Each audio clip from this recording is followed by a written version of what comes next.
I had met one engineer the whole time that I was a child. I had only ever seen one engineer. I didn't really think of it as being an option as a career for me.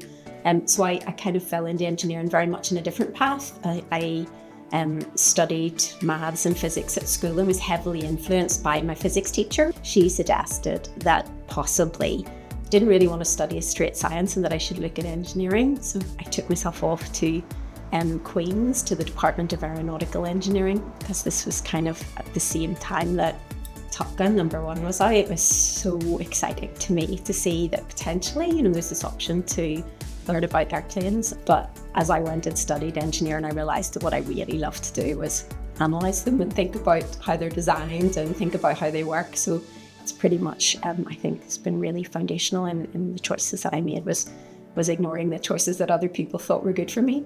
I've always been very excited about how problems are solved and looking for efficiencies and lots of things that people don't really realise is quite common in engineering. And then by the time the course had finished, it was down to 22 students in total, 3 of whom the females were all still there, and we all graduated top of the class. So in the top 4, there were 3 females. And I think that pattern has been really evident to me through my career in engineering. The women who do engineering achieve very well, they achieve high grades, and the women who stay in engineering tend to work very hard and are successful in their career.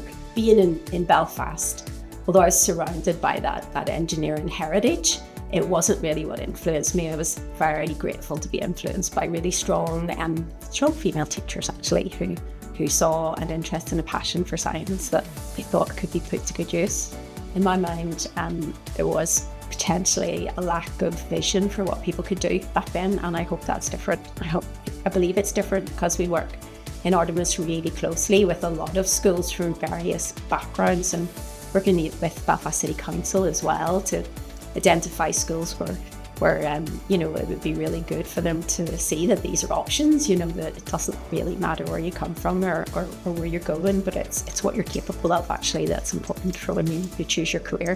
Whenever I thought about all the things that I'd worked in my career, Artemis Technologies brought everything together, and it was an opportunity to come to a place where I could take something from every single job that I'd had and apply it directly to my work on a daily basis.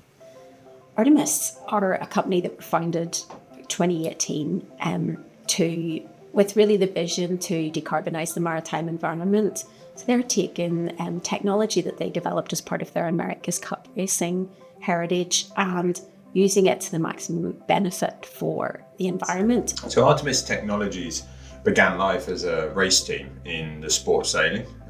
A competition called the America's Cup is a little bit like Formula One, but on the water. So very much an engineering competition. I was a sailor in that team at the beginning, and then eventually a team manager. But all the way through that journey, I realised that the athlete was very irrelevant compared to the technology.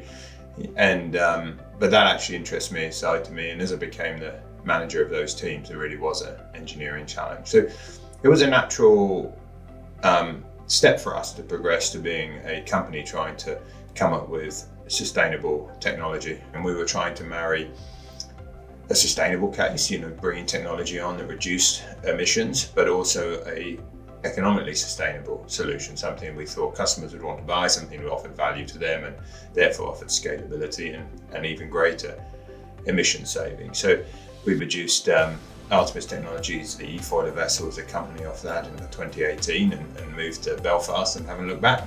What that actually means to us is we're serving, for example, the workboat market, where people would use electric vessels close to shore to transfer staff members around a busy port.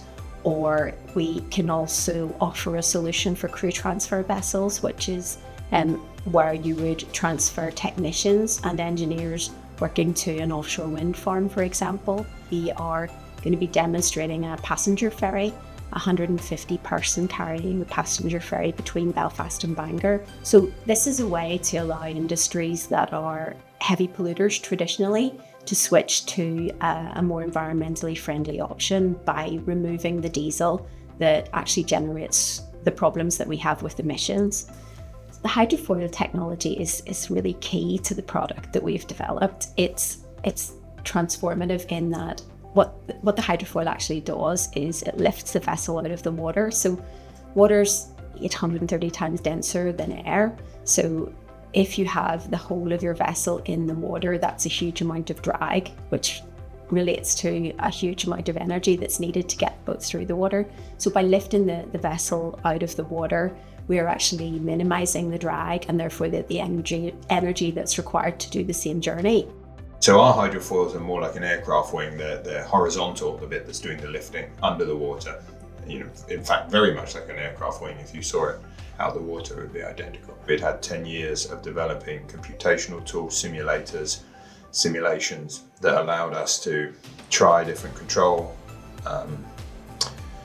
strategies, different designs of geometries and shapes very rapidly to get to a point where we could put a boat, or in fact a suite of class of boats, on the water in all conditions to control it. And so, it's really a marriage of some old ideas like wings and flaps and control with some really new ideas around using computer systems to autonomously control vehicles. Yeah, sustainability really is the original mission for the company. That we wanted to decarbonise maritime. The emissions from domestic have much more health implications. If you're out in the middle of the Pacific and you're polluting, yes, it's bad for the world, but it's not bad for any one community. When the ferries come into port here, I'm afraid to say that it's very, very polluting for the people living anywhere near the port region. So for us, domestic decarbonisation was a kind of a health priority as well as a overall greenhouse gas emission reduction. So it will make really significant emission reductions if we can hit the kind of volumes we need to worldwide. Not just that, we have a technology that other people around the world are really interested in.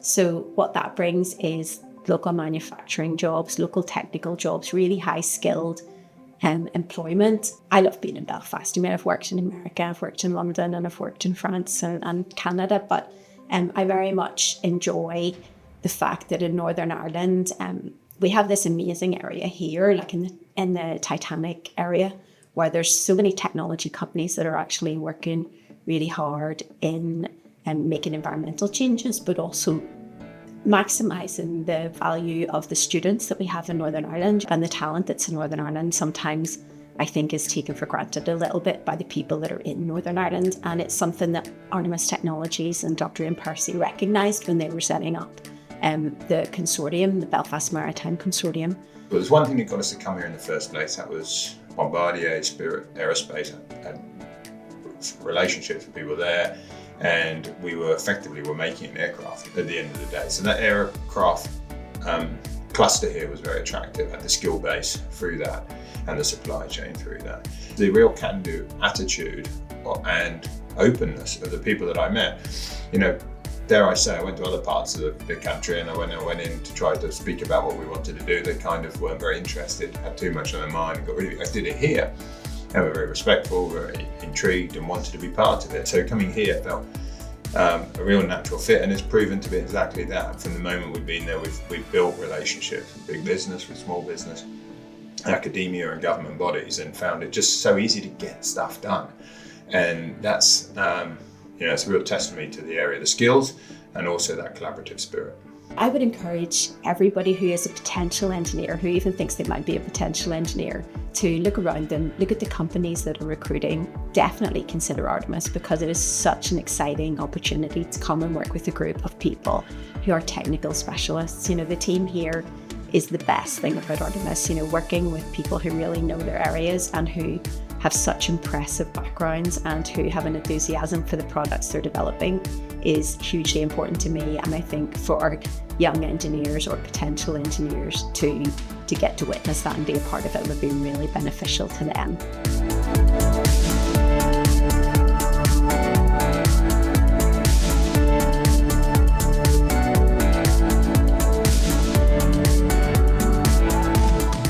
The Artemis eFoiler vessels, the propulsion unit that makes these boats fly, is a real key that is unlocking a huge door to decarbonising maritime.